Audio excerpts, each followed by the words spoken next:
Nyatanya hari ini banyak problematika utang piutang gara-gara tidak dicatat, tidak ada saksinya kan begitu.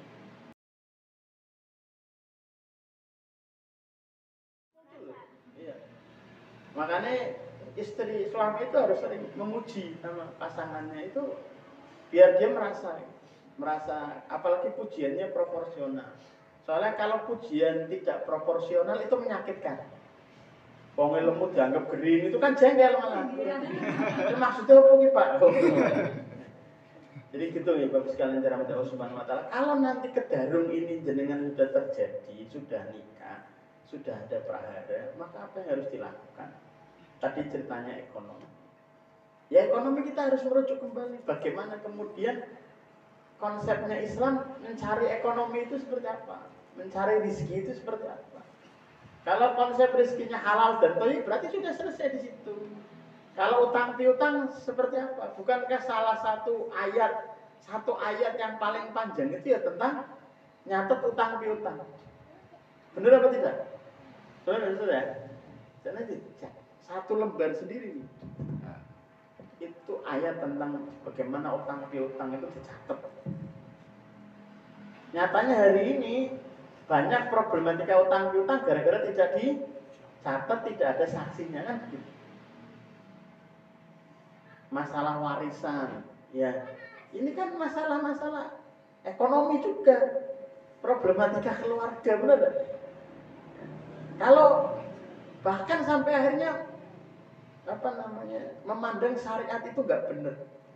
Iya ta, anggar masalah warisan, wong lanang njaluke nganggo Quran ngature mergone entuk sak pikulan ya kan. Angger urusan liyane ya ora, misalkan begitu kan begitu. Ujung-ujungnya pakai syariat hanya karena menguntungkan. Ini yang harus jadi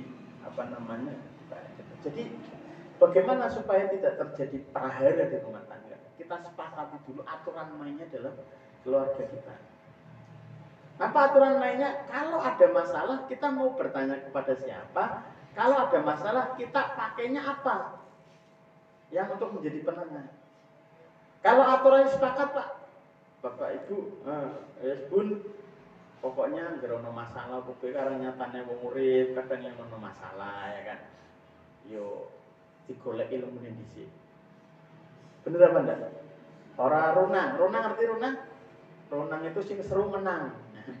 Enggak. Jadi sing lanang ya ora. Karena sudah bagusnya orang-orang yang senang majelis ilmu itu, maka dia ketika ada problematika, dia akan cari tahu ilmunya. Masalah anak misalnya. Anaknya yang beling. Bagaimana konsep Quran tentang anak misalnya? Anak itu ujian. Anak itu kalau dalam Quran bisa dikatakan fitnah, ya kan? Anak itu jadi perhiasan. Nah, ini fasenya nanti menarik kalau sekalian yang dirahmati Allah itu mengkaji tema tentang anak di dalam Quran itu menarik. Karena nanti urut-urutannya ada.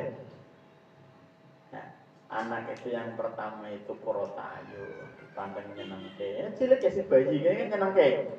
Gede sithik wis blegerke ya kan. Jajane akeh mulai besar kan. Ya.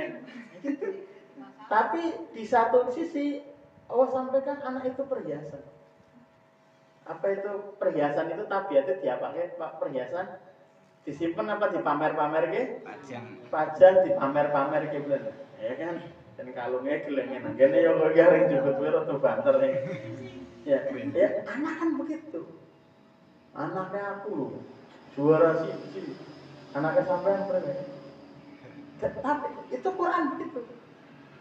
Quran itu menyampaikan anak itu pertama kurota ayun, anak itu sebagai perhiasan, anak itu sebagai ujian dan fitnah. Itu tema silakan nanti dikaji sendiri, dicari-cari sendiri. Karena tema kita hari ini tentang prahara, fondasinya apa? Tadi yang pertama sepakati dulu rambu-rambunya. Nah, rambu-rambu itu dalam rumah tangga kita mau seperti apa? Terus yang kedua sepakati dulu siapa yang mau menjadi penengah kalau terjadi sesuatu. pernah dengar kisahnya Rasulullah, Aisyah, terus Aisyah itu bapaknya siapa namanya Aisyah? Cek. Aisyah itu bapaknya namanya siapa? Iya, ya kan? Ayo. Aisyah itu putrinya siapa? Abu Bakar, ono lagune soalnya. Aisyah ya. Ono lagune ya. Aisyah itu ketika kemudian Rasulullah itu berkonflik dengan Aisyah, Rasulullah tanya, apakah engkau mau bapakmu dijadikan penengah? Ya, saudara. Dan Rasulullah itu luar biasa. Rasulullah itu tahu istrinya sedang marah sama dia itu cukup dari bahasa yang dipakai. Kemudian kalau jenengan membaca kisah konflik di rumah tangga Nabi, itu justru menunjukkan kapasitasnya Rasul. Bukan kemudian legitimasi lah Nabi bepadu karo bojone apa maning nyong kayak gini enggak. Apalagi saya gitu. Enggak gitu. Justru konfliknya di keluarga Nabi itu justru menjadi pelajaran bagi kita bagaimana menghadapinya. Lo bayangkan ini saya yakin tidak terjadi di jenengan, enggak terjadi lah. Tapi ini contoh ekstrim yang terjadi waktu Nabi berkonflik dengan istrinya Aisyah, kemudian dimintai Abu Bakar ya untuk menjadi penengahnya.